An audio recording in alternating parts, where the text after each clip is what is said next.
It's your boy Mirage the Assassin. I'm back. So what I want to do in this tape is I want to go a little deeper into Prophet Noble Drew Ali, and I want to go a little bit deeper into the prophet known as Tecumseh. All right, I want to go deeper into these two people. Now, Tecumseh is an indigenous American, all right, who fought in wars known as the Northwest Wars and also known as the War of 1812. Okay. Now, the Northwest Territories or wars at this time that the so-called United States or these Christian colonialists that they were fighting for were the territories of Ohio, Indiana, Illinois, what we'll call the so-called Midwest region, Michigan, etc., right? Because initially, these people were confined to the eastern shores. They were confined to whatever colonies that they broke off from and probably stole from the British, because that's something else that we have to remember, that the colonial people that were on those plantations, those Protestants, those WASP, they broke off from the so-called British. And when they broke off from the British, what they did was they wanted to create their own faction, their own government. All right. Now, when they did this, of course, the British went to war with them, all right, to prevent them from doing this. And at the same time, when these colonial people broke off, they then started to run into the territories and run into the, nations and the confederacies and the various indigenous Americans when they would come more inland, all right? And when they came across us, some of us, chose to deal with them and help them, and a lot of us did not, okay? So the first thing you have to realize is that the United States territories really were all stolen. They were all land grabs, all right? So when we hear about the Holy Crusades, when you think about this, this religious war with these two great factions fighting against each other, that actually was right here in North America, all right? It was right here in North America, and it dates back to, the wars that you all know of as the American Revolution and the American Civil War, okay? But anyway, getting back to Tecumseh, so Tecumseh is just, an indigenous American who was fighting for his land as the United States armies tried to approach it. Now, you also have to remember that the United States foreign government, the occupier, they didn't get along with every indigenous tribe. Every indigenous tribe didn't choose to deal with them. So they would make treaties with certain tribes for certain little lands in certain areas and jurisdictions, and they would then take that treaty that they made with that particular tribe and use it as if all treaties that may have been, all tribes that may have been surrounding them, all the other nations surrounding them, all the other confederacies surrounding them, that they too were agreeing to this treaty.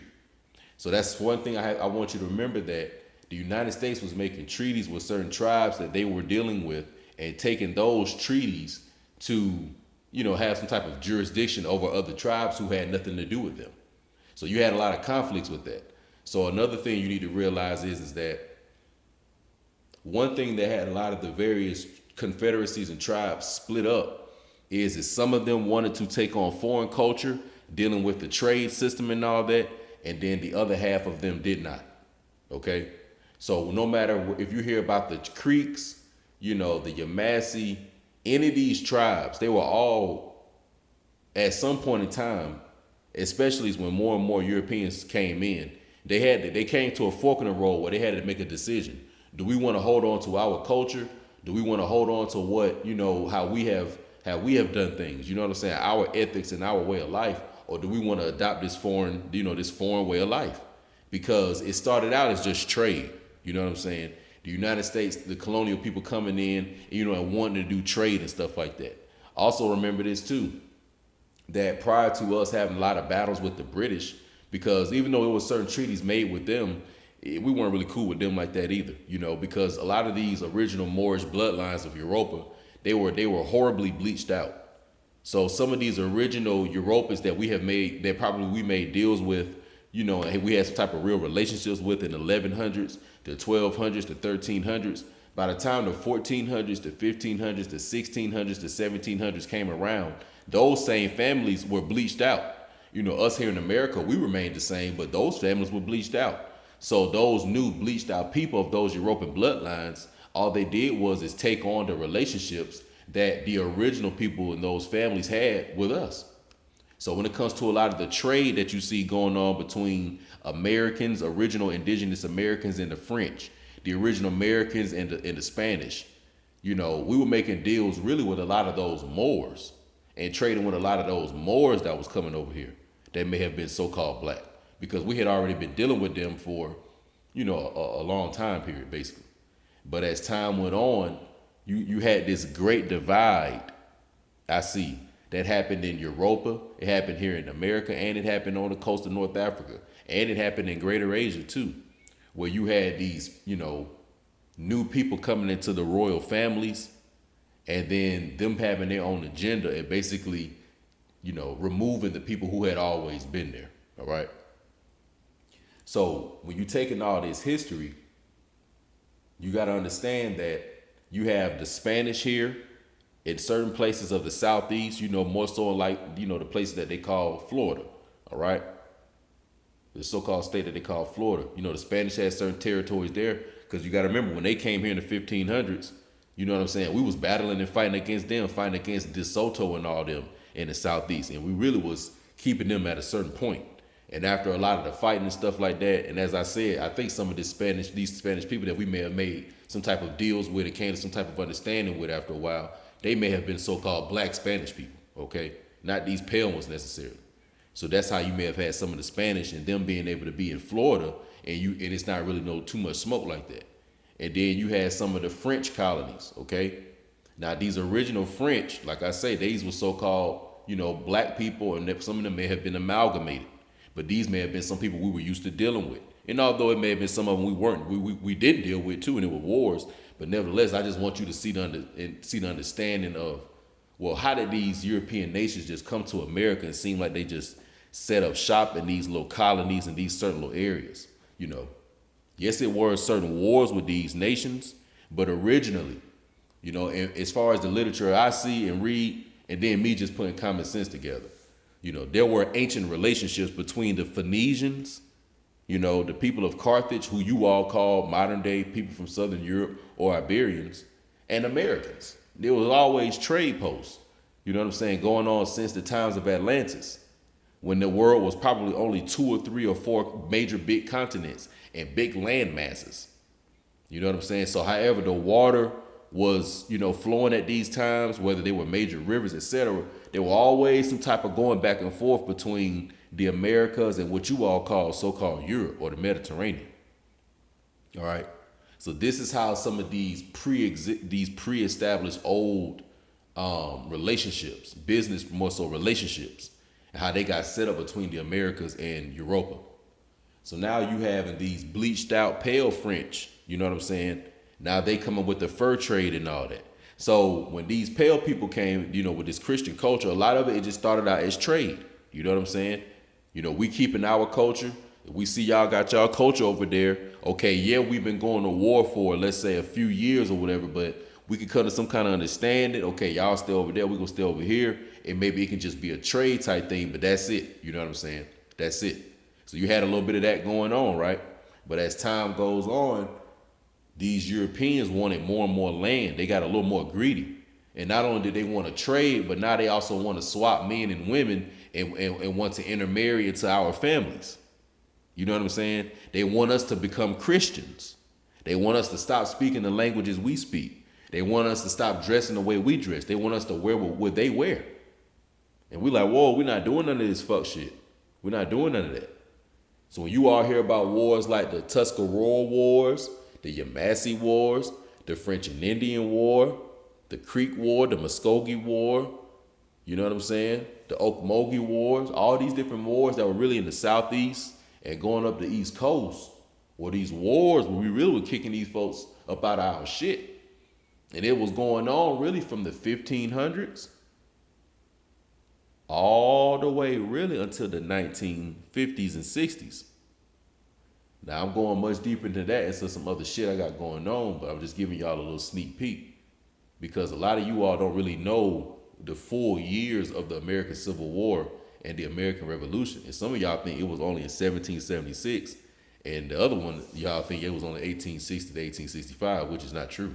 These were simultaneous wars that were all part of one big major event. And also in history is known as the Holy Crusades, which was a giant land grab. It was a giant land grab using a lot of religious doctrine to justify and validate what you're doing.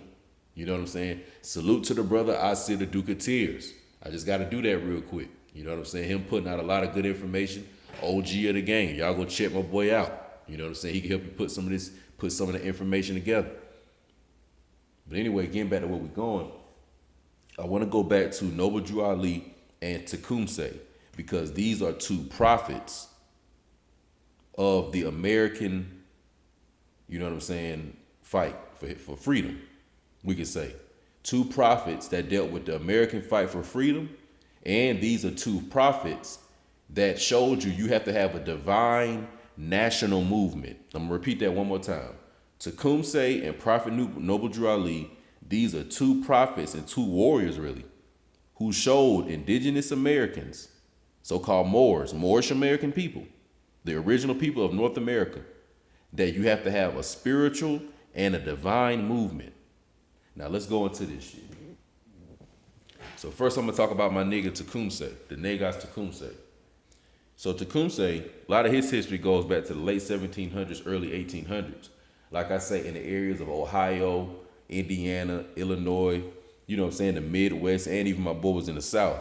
But basically, you know, at that time, what the United States would have called Northwest Territories, that's why they called it the Northwest Wars, which even led into the War of 1812 between the British and the so-called United States. But at this time, you know, the British, you were just trying to get they slaves back in check, you know, really, and put them back in slavery. And the Americans, which were us, Tecumseh and some of his people, they really were just trying to get their land back. So that was some of the common interest that you would see the Union Jack flag being raised with an all red flag. Some of us may wonder, well, you know, how does the Union Jack or the British connect to the indigenous American? Well, we both had a great major interest. We both hated and didn't like the colonial Protestant, you know, Slavs, the slaves, the ones that were on the plantations but wanted to fight for freedom and have their own community and own society, you know, which later they became known as the United States. We both had problems with them because the United Kingdom, you know, old Britain, those old Moors, they were using them to work on their plantations and corporations, basically so they could, you know, profit. And we didn't want them, so that's why they wanted to get them back in check. And we didn't want those people on our land. You know what I'm saying? We didn't want the British here either, but for that, you know, time period, we both had that, you know, in common. So that's why we would fight together and stuff like that in the War of 1812. Or when you look and you see some of these treaties, and a lot of this stuff was just us agreeing for short-term purposes because we may have had something in common. But always remember that you had two factions of indigenous Americans fighting in all these wars. You had one faction that wanted to adopt European culture and European way of life, and you had one faction that wanted to keep American culture and indigenous Moorish American way of life. Now, me personally, of course, I always feel connected to the people who wanted to keep indigenous American life. I would not have been on the side of people wanting to accept European life. If I don't do it in 2019, why would I have wanted to do it in 1719? Why would I have wanted to do it in 1819 if I'm not interested in it now? If I don't eat pork now, if I'm not a Christian now, if I don't, you know what I'm saying, partake in certain European culture now, that means I wouldn't have wanted to do it in 1719. I wouldn't have wanted to do it in 1519. You know what I'm saying? So whoever you are today is the same you would have been back then. So the people you see today that, you know, that just choose to play into this concept of being a United States citizen, and these people that want to give up whatever original culture they had, those would have been the same people back then that was making the treaties with some of these folks and, you know, sleeping with their men and women and becoming Christians now and eating pork now and doing all the other sick stuff that them people were doing. You know what I'm saying? It's no different. And then, you know, so it would be so-called black people. You may have been a Choctaw, or you may have been, you know what I'm saying, in the Miami tribe or whatever the case may have been. And some of y'all people may have chickened out and cowered out and sold out and folded and start thinking like, damn, man, you know, that food they got over there sure smell good, or dang man, what's that kind of clothes they wearing and stuff. And you looking at these Europeans thinking that shit they got going on, and that the ice in they water is colder. So take your lame ass over there. You know what I'm saying? And that's how we was back then. Take your duck ass over there if you think them folks so cool. And we was going to war with the people who sold us out. And then eventually what happened is that the people who sold out and said they wanted to take on European culture, as I said, they also were sexually, interacting with those Europeans too. Whether they may have been a Moorish or a black phenotype European, or whether it was an amalgamated European, or whether it was a pale Caucasian European. They were choosing to mix with them. So when they were choosing to mix with them, now you may have had these different tribes who chose to adopt European life. Now they have a mixed breed version of themselves, okay? They have European names and have Christian names, but a part of them also has indigenous American culture. So this is where you start having that divide. You know what I'm saying? Like, shout out to all my niggas from Georgia, like your boy Blackbeard. But, Georgia, Alabama, that's all the same shit, Florida. We had the Creek Wars, you know what I'm saying, where the Red Sticks broke off from the Creek Confederacy because a lot of the Creeks wanted to, they was fucking with this Caucasian, pale, white Jesus, pig-eating Christian way of life. And they wanted to be involved with that. And a lot of us said, oh no, we're not doing that lame shit. So a lot of us broke off and we went to war with not only the people who sold out, but we went to war with their amalgamated mixed children, and we went to war with the pale Europeans that they chose to hook up with. So that's a war, you know what I'm saying, that you had, Blackbeard grew up off of the Flint River, you know what I'm saying? Like on the south side of Atlanta, we grew up off of Flint River, so everybody that's from Riverdale, the south side, that's know about the Flint River. Like, literally, I mean, the Flint River literally flows behind the neighborhood we grew up in. You know what I'm saying? We used to cut through creeks, cut through backyards, you know what I'm saying? And literally, like, walk down, like, the woods and all the forests and that whole little area in the south side, because a lot of it is still kind of forest-like around the river areas. Mainly the Flint River because it's a little bigger and it's longer, of course, because it stretches long. But I mean, all my niggas from Riverdale know growing up, y'all remember walking through those woodlands and stuff, all those creeks and little rivers and shit. We would have to cross over them little streams of water and all that shit. Yeah, we was on all the indigenous American shit. You know what I'm saying? Especially all the niggas that grew up, probably over in like Jonesboro and shit like that, the lower end of Riverdale. Yeah, y'all was like right by that shit. You know what I'm saying? All my niggas in the upper end of Riverdale, y'all right by that shit too. So, just a little shit, man, for my niggas in Clayco, all my niggas down there in Jurassic Park, all my T-Rexes down there, all my niggas on Godzilla mode, the Hydra mode, real draconian mode down there. Salute to all y'all, man. I love my city, man. Salute to Riverdale, real shit. But anyway, getting back to this history. So Tecumseh, the prophet, he in like 1810 came into the South. And he basically was, trying to get all the indigenous American tribes to come together. Because as I said, we were split off in all these different nations and confederacies and stuff. Some of us was choosing to deal with the Europeans, some of us wasn't. So he was like, man, fuck all the bullshit. Like, I'm trying to go get up all the real niggas and all the real niggas, the niggettes that want to go to war with these folks that's trying to come and take our stuff, and take our children and kill us and all this other foolishness. So he was just going on a campaign, basically getting all the people together, and he had a band of prophets, a group of prophets that you all may know of as the Levites, but he was, accompanied by a group of war prophets. And what they were doing was they was going throughout the South, in Tennessee, Georgia, Alabama, and they was just telling a lot of brothers like, hey, y'all, I know y'all don't really fuck with these Europeans, you know what I'm saying? I know that they coming and doing a lot of fuckery and a lot of stuff y'all don't like. And he was basically saying, like, the great spirit, that we may call God or whatever, but don't want this happening. So we have to retaliate against these people and fight for our homeland, And a lot of the people in the South was, they were agreeing with him, and what it did was it started a whole uprising, and a lot of the tribes in the South joined his campaign, and you had a lot of new confederacies and a lot of different new groups being, influenced from this shit. Like I said, you had the Red Sticks, they came with the Creek War, and then you had later on a lot of people that you all know of as the Seminoles. But see, that term Seminole are really just, the Seminoles are just a major group of, various tribes that were going into the areas of more so the southern parts of Georgia and Florida, because there were a lot of military bases down there and a lot of forts and stuff like that. Also, too, let me give you another history before I go into Prophet Noble Drew Ali. And let me wrap it up with Tecumseh, the last thing.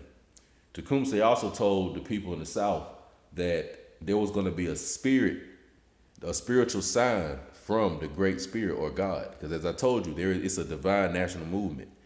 But he said that there's going to be a symbol or a sign. And you had two of them. You had the Great Comet of 1811, all right, that's associated with Tecumseh. And you have the New Madrid earthquake of 1812 through, I think, 1813. That was in like the Midwest and also in the South in the early 1800s. So you had the New Madrid earthquake, and you had the Great Comet of 1811. And these were all symbols that Tecumseh, that showed up after he left. So remember now, he came in the South in the early 1800s. Early 1810s. He came in like 1810, 1811, early 1811. But after he went back to the Midwest where he was from, you start having these events. You had that comet that came in 1811, and then you had the New Madrid earthquake. So a lot of the tribes, once again, because these are American Hebrews, a lot of these stories I'm telling you right now are the same stories that come from the Old Testament. They just have rewritten it a certain way, about these war prophets, just like you have when the people of Israel went to take down the walls of Jericho, and they were carrying the Ark of the Covenant, and you had all the priests in the front and all this stuff. Well, you had the same thing going on in the South during what's known as the Civil War and also what's known as the Creek War. You had priests or prophets that had groups of warriors and assassins, and they were leading them to kill the European foreigners. You know what I'm saying? So this is some real history. And Tecumseh the prophet, who him and his brother, they even created a city called Prophetstown, which is in the so-called Midwest. But he's very, very critical to history. And also, too, man, you can look him up, Tecumseh, Tecumseh. You're going to see a lot of amalgamated and pale pictures of him with that straight hair and all that. But just know, this was a so-called black man, indigenous American, copper-colored man, a Moorish man, you know what I'm saying? One of our people. We come in different phenotypes, but he was one of our people from here in North America. So don't get fooled by those white pictures of him that you're going to see. He wasn't white because in most of his letters and speeches that you look up that were recorded by pale people, he was saying things that were charging and going against so-called white people. So how would he be, if he was white, why would he be writing a letter cursing white people? This is how you know that they have fucked over a lot of the history. But so that's one incarnation of the spiritual divine movement. Tecumseh, a man who wanted to keep his American identity because he knew he was an American. All right, so that's first thing. He was an American just like we are. And he also knew that we were the descendants of the Great Spirit. So he also knew we were the descendants of the Great Spirit. Once again, goes back to that history of the cradle of humanity, or Meru, being the, birthplace of humanity or man. All right, so this stuff all ties together.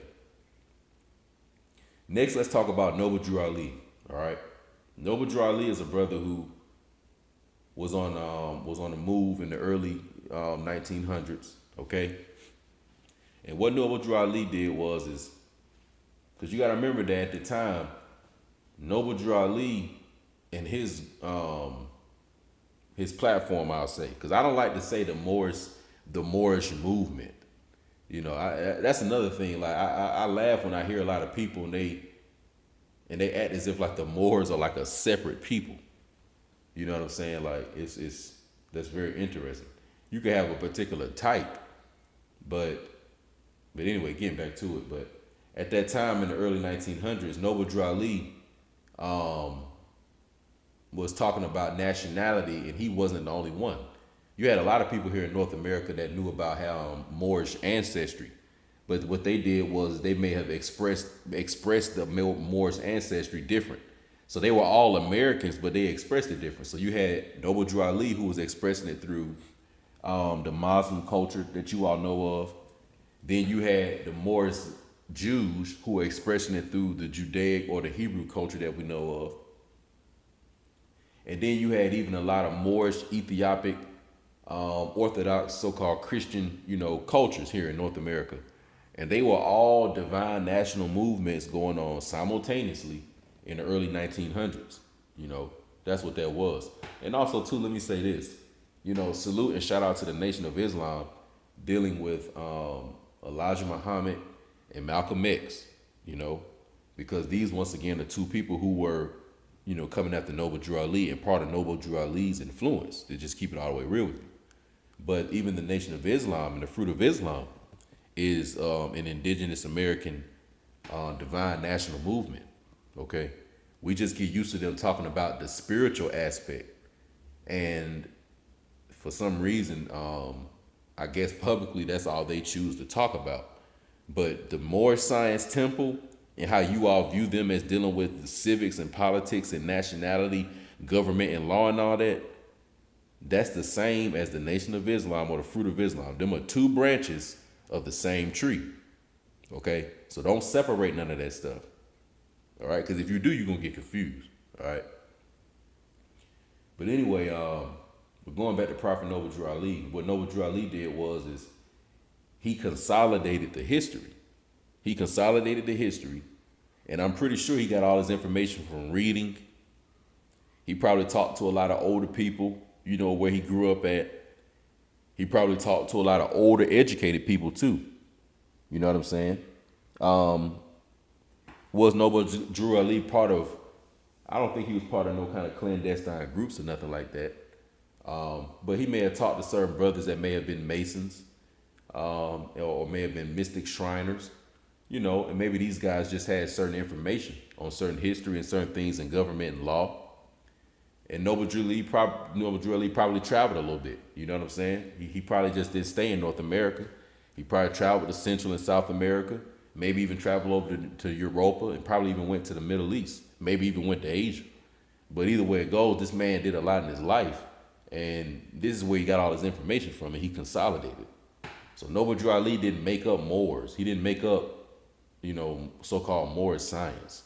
Moorish science has been around since humanity has been around. All right, but what he did was he just consolidated it. He made it very, very, basic for us to get. You know what I'm saying? And he would be the most recent person that did that. He's very, very specific in particular for so-called North American black people.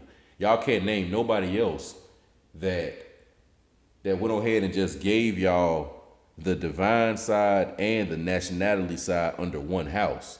See, whereas the Nation of Islam, they just giving you the divine side with only just the religion and stuff like that, And then you may have other groups and they only give you the civics and the law side or whatever, But what it is you got to have it all under one umbrella. And that's what Noble Drew Ali did, just like Tecumseh did. So this is how the prophet moves. This is a divine national movement because national, indigenous, original people are Tonkinist people who have a government and who are part of the family of nations. They descend from the original humanity, and the original humanity descends from some type of spiritual, we can say,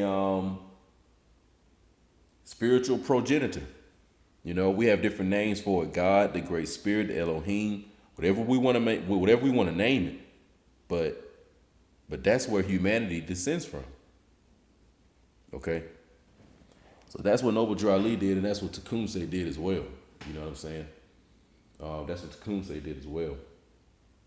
So I just wanted to go over some real quick information, man, and drop this on y'all and give y'all this one.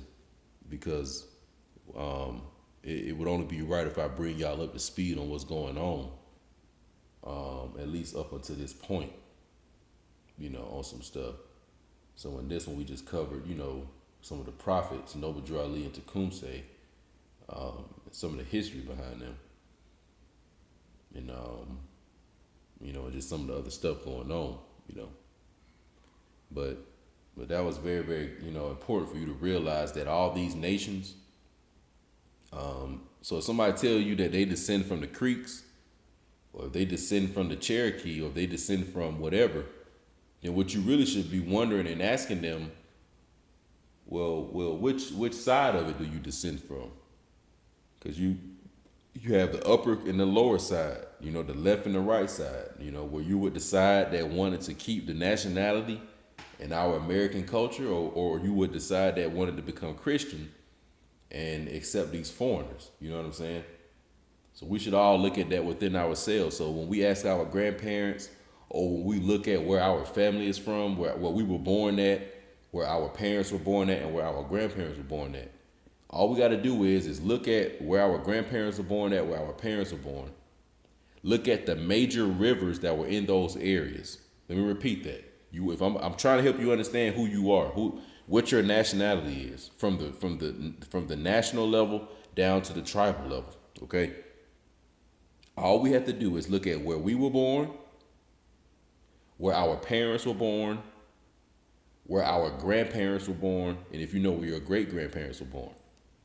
Then the next thing you have to do is look at the major rivers, the major creeks, the major streams, or any kind of major water system that was around the area where your ancestors were born, okay?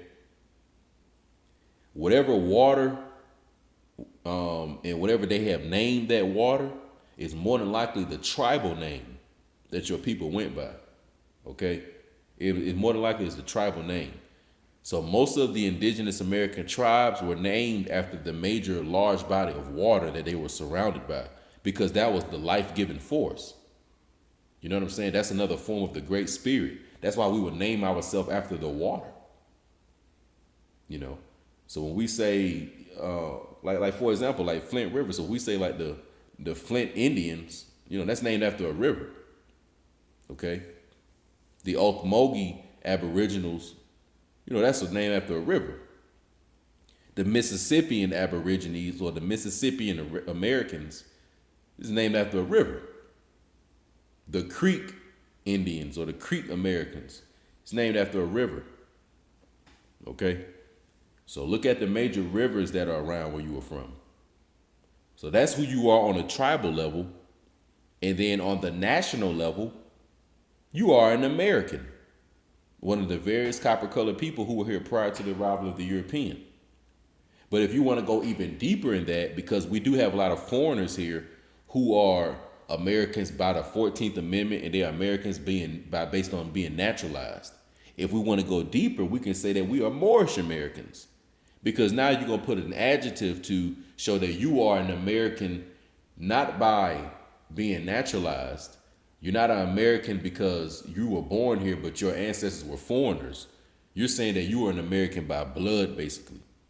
Not by being naturalized, by holding your hand over the heart and saying the Pledge of Allegiance, and you getting out a little pamphlet that says you're now a citizen of the United States. When people say that they're Moorish Americans, all they're saying is that they're Americans by blood, okay? Let me repeat that. When people say that they're Moorish Americans, when they put that Moorish on it, that adjective, what they're saying is that they are Americans by blood. Because other than that, we already know that we're Americans, but you also have people of other phenotypes that are foreign calling themselves Americans. And we don't want to get it mixed up, because that's the whole Jacob and Esau ritual. So a lot of times when you all see people that, want to really distinguish themselves from foreign Americans, and they put that Moorish on it, those are just people that's trying to prevent the Jacob and Esau ritual. The whole switching of the birthright thing, the transference of the inheritance shit. That's all they doing. So don't get mad at them, but that's basically all that is. So that's what you can do to figure out who you are. Look at the major rivers, whatever that name or them rivers are, it's more than likely the tribal name your people went by. And then look at whatever confederacy that may have been in that area or whatever nation, because your tribe may be have been in association with other tribes, and y'all may have been one nation or one confederacy. And then that nation and confederacy, on a national level, you all are Americans. So you may have grown up by, let's say, the Flint River or the Ocmulgee River, and that may be y'all's tribal name, but nationally you are American. And that's how you link yourself to all other indigenous tribes, that may be in other parts of North America, and they live by other rivers and lakes that you may have never heard of. But when you say you're American, you connect yourself to those people. When you say that you're Ocmulgee, you connect yourself to the people in your, your neighborhood or whatever. But when you say American, you connect yourself to the bloodline of the people of the continent and that root that y'all all stem from. So y'all may have branched off and created y'all's own cultures, y'all's own forms of language, y'all's own forms of religion. But y'all all stem from one root, one paternal, maternal root. And that would be what the American is. All right? So I just wanted to go over this, man. You know what I'm saying? Real red stick history, and hopefully y'all enjoyed this and appreciate it. And what else I want to leave y'all with? I'll leave y'all with this.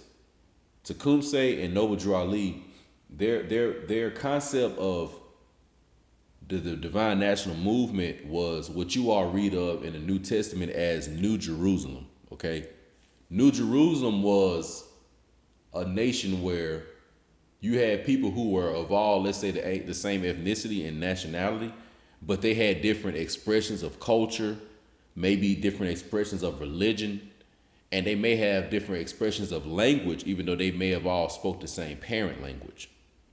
So even though they may have had those little minor differences, they could all still live in unison. They could all live in harmony, and they can all still identify with each other and be in peace. This is what the concept of New Jerusalem is. And this is what Tecumseh was trying to create. Same thing with Noble Drew Ali. So this is what we need to be really getting towards, creating that New Jerusalem. Because it's not a physical place. All right? It's not a physical place. It's much deeper than that. All right? So salute to y'all. Stay tuned.